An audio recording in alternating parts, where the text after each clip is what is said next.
Улсын хурлаас байгуулагдсан хянан шалгах төр хороо бүтэн 6 сар ажилласны эцэст та бүхний улс даяар нээлттэй сонсгол явуулсныг хүчинд бид юу мэдэж авсан бэ гэвэл энэ гэрээ Монгол улсын эрх ашигт илт хохиролтой үндэсний эрх ашигынхаа эсрэг улсын хурлын удаа дараагийн тогтоолыг үл биелүүлсэн үндэсний аюулгүй байдлын зөвлөлийн зөвлөмжийг хэрэгсээгүй ийм гэрээ байгуулсан юм байна гэдгийг бид мэдэж авсан. За 2010-аас 2037 хүртэл зээлийнхээ хүнд Rio Tinto 31.2 тэрбум долларыг авна. Харин Монгол улс баялгаа өгөөд 34% эзэмшиж байгаа хэрнээ 20 тэрбум долларын өрөнд орчихсон ийм гэрээ.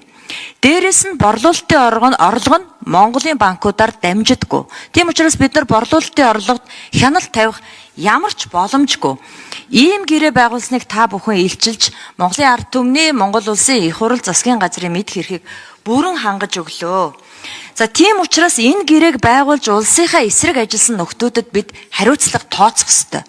За бид нар хүүгээ буулгах, сорчлон олборлтыг болиулах хилцээрийг бол засгийн газар одоо хийгээд явчих бах. За харин Монгол улсад илт хохиролтой, урьдчилан тохиролцсон Монгол улсын эдийн засгийг хорлон сүйтгэх ажиллагаа явуулсан. Гадаадын байгууллага төрийн нууцыг задлсан. Гадаадын байгууллагатай хамтран ажилласан гэмтэргийн шинжтэй үйлдэл, эс үйлдэхүүд бид нар хариуцлага тооцох ёстой. Төр ард түмний хохирлыг Монгол улсын ерөнхий прокурор нэхэмжлэх үүрэгтэй.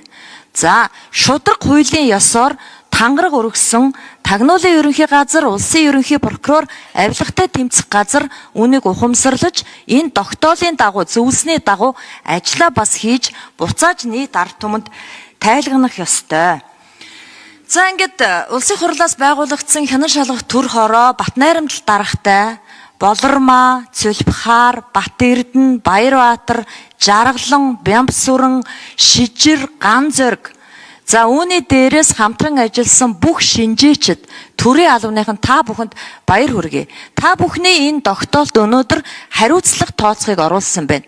Дээрээс нь Монголын банкар явдаггүй оюутлогын борлуулалтын тэр гүйлгээг Монголын банк, Төв банк, Монголын арилжааны банкудаар дамжуулах зөвлөмж тогтоол тусгаж өгж байгаа нь энэ бол түүхэн гавья.